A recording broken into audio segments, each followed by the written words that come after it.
सुहानी के माथे से सिंदूर 1 महीने पहले ही मिट चुका था।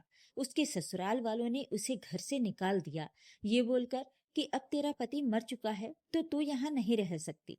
फिर वो अपने मायके आ गई, ये सोचकर कि अब मायका ही उसका सहारा बनेगा। लेकिन इस घर में उसकी पहचान आज भी बोझ से ज्यादा कुछ नहीं थी। सुबह आंख खुलते ही भाभी विशाखा की आवाज गूंज उठती। अरे उठ गई महारानी।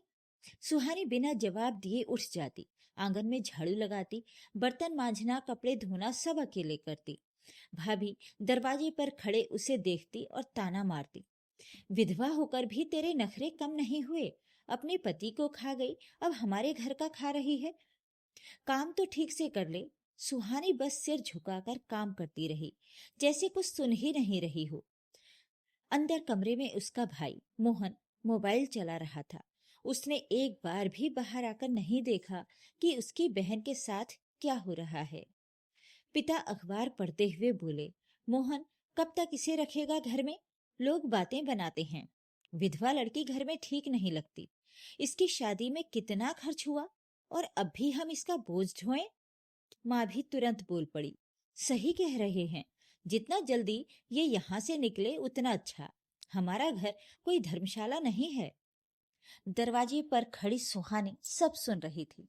हाथ काम कर रहे थे, लेकिन आंखें रोते रोते खाली हो चुकी थीं। दोपहर में खाना परोसते समय विशाखा ने प्लेट उसकी तरफ फेंकी। पहले सबको खिला, फिर बचेगा तो खा लेना, समझी? सुहानी ने धीरे से कहा, भाभी मैंने भी सुबह से कुछ नहीं खाया है। विशाखा हंस पड़ी, तो मर क्यों नहीं जाती? एक बोझ कम हो जाएगा। मोहन ने भी बिना देखे कहा, ड्रामा मत कर, जितना मिल रहा है खा ले, नहीं तो निकल जा। उस दिन पहली बार सुहानी ने अपने भाई की तरफ देखा, वही भाई जो बचपन में उसके लिए लड़ जाता था। आज उसकी आंखों में कोई अपनापन नहीं था, सिर्फ झुंझलाहट थी।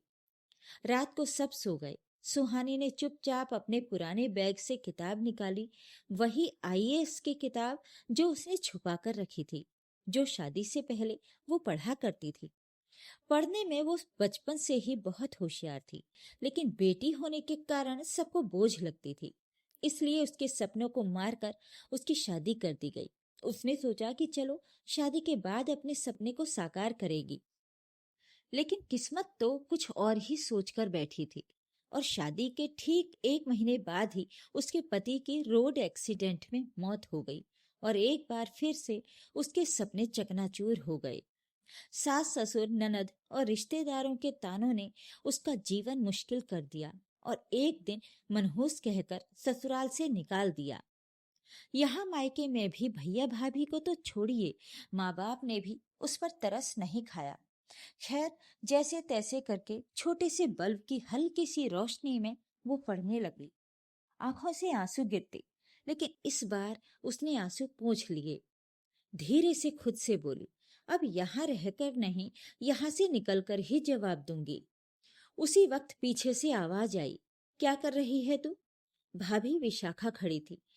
उसके हाथ से किताब छीनकर जमीन पर फेंक दी। आईएएस बनेगी तू? पहले अपनी औकात तो देख ले। माँ और मोहन भी आ गए। मोहन जोर से हंसा, इससे झाड़ू तो संभलती नहीं, आईएएस क्या बनेगी? सुहानी चुप खड़ी रही, लेकिन इस बार उसकी आंखों में आंसू नहीं थे, कुछ और था जो किसी को समझ नहीं आया। अगली सुबह घर का माहौल और भी ज्यादा जहरीला था। विशाखा ने जानबूझकर सुहानी को उठाया भी नहीं, और जब वो खुद उठकर काम में लगी तो चिल्ला पड़ी, अब नाटक कर रही है? रात को किताब पढ़ने का बहुत शौक चढ़ गया था ना? माँ भी आ गई। हमारे घर में रहकर पढ़ाई करेगी, किसके पैसे से? क्या हमने ठेका ले रखा है? इसकी शादी से पहले भी इतना खर्च किया, फिर शादी में भी इतना खर्च हुआ, और अब फिर से नौटंकी शुरू मत कर।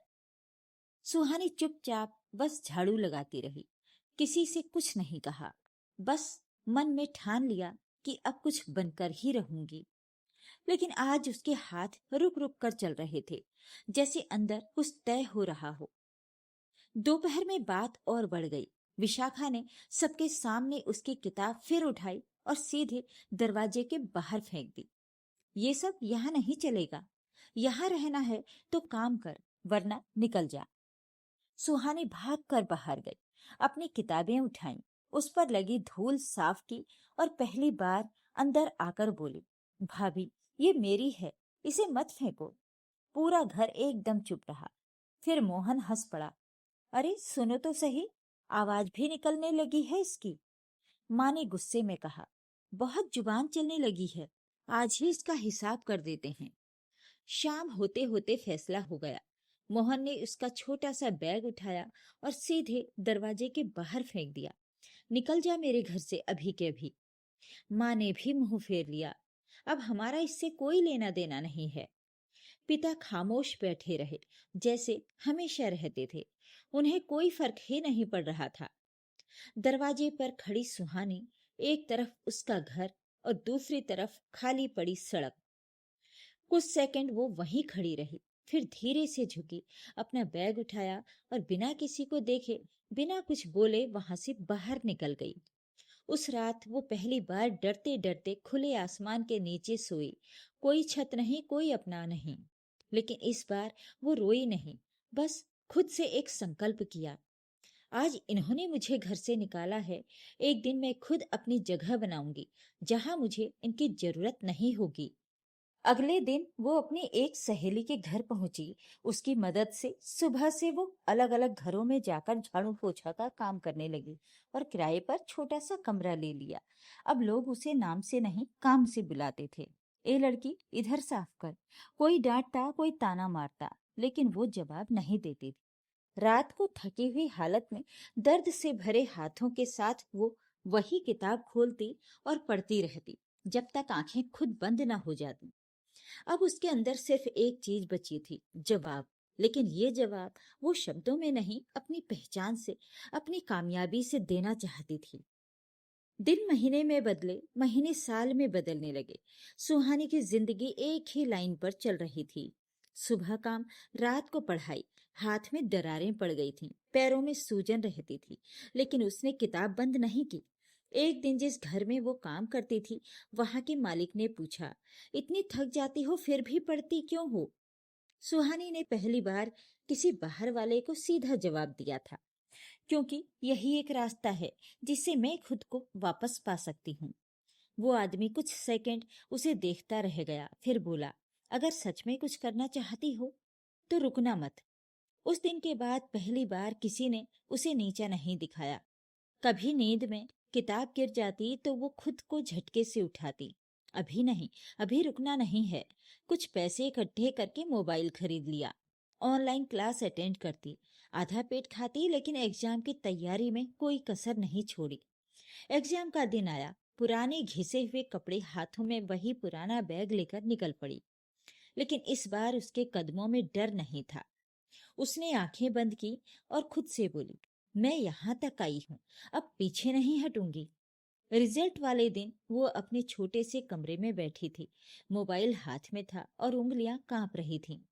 जैसे ही स्क्रीन खुली, उसकी नजर अपने आप अपने नाम पर पड़ी, सुहानी वर्मा।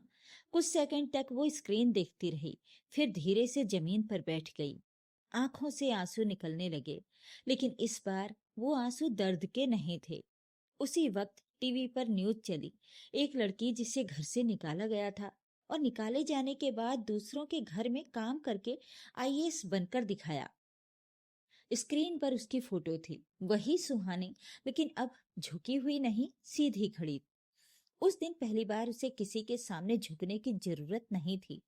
उसकी पहचान उसके साथ खड़ी थी। उधर उसके घर पे टीवी चल रही थी और आवाज बहुत ज्यादा तेज थी। एक समय में घर से निकाली गई लड़की आज बनी आईएएस अधिकारी। स्क्रीन पर सुहानी का चेहरा था। विशाखा के हाथ से रिमोट गिर गया। ये तो सुहानी है। मोहन एकदम खड़ा हो गया। नहीं, ये नहीं हो सकती। माँ के चेहरे का रंग ही उड़ गया। पिता पहली बार अखबार से नजर उठाकर स्क्रीन देखने लगे और अपनी बेटी को देखते ही वो हैरान रह गए। जिसे उन्होंने बोझ समझा था, मनहूस समझा था, आज वही पूरे जिले की अफसर बन चुकी थी। कुछ दिन बाद ही चारों उसके ऑफिस के बाहर खड़े थे, वही लोग जिन्होंने उसे दरवाजे से बाहर फेंका था। दरवाजे पर नाम लिखा था, आईएएस सुहानी वर्मा। अंदर कुर्सी पर सुहानी बैठी थी, सीधी, शांत, लेकिन अब उसकी नजरों में डर नहीं था। चपरासी ने आकर कहा, मैडम, कुछ लोग आपसे मिलने आए हैं, कह रहे हैं आपके घर वाले हैं। सुहानी कुछ सेकंड चुप रही, फिर बोली, भेज दीजिए। दरवाजा खुला। मोहन, विशाखा, माँ, पिता चारों अंदर आए, लेकिन इस बार उनके कदमों में वो घमंड नहीं था, झिझक थी। विशाखा धीरे से बोली, सुहानी, हम तुम्हें लेने आए हैं, घर चलो। मोहन ने भी हिम्मत करके कहा, गलती हो गई थी हमसे, अब हम सब ठीक कर देंगे। माँ की आंखों में आंसू थे, बेटी घर चल। सुहानी ने बिना हिले उनकी तरफ देखा। कुछ सेकंड तक पूरा कमरा शांत रहा, फिर उसने सीधे और बहुत ही ठंडे स्वर में पूछा, कौन सुहानी? चारों तरफ एकदम से सन्नाटा छा गया। मोहन घबरा गया।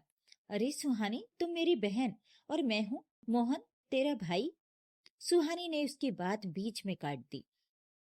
मेरा कोई भाई नहीं है। विशाखा रोने लगी। हमसे गलती हो गई, माफ कर दो।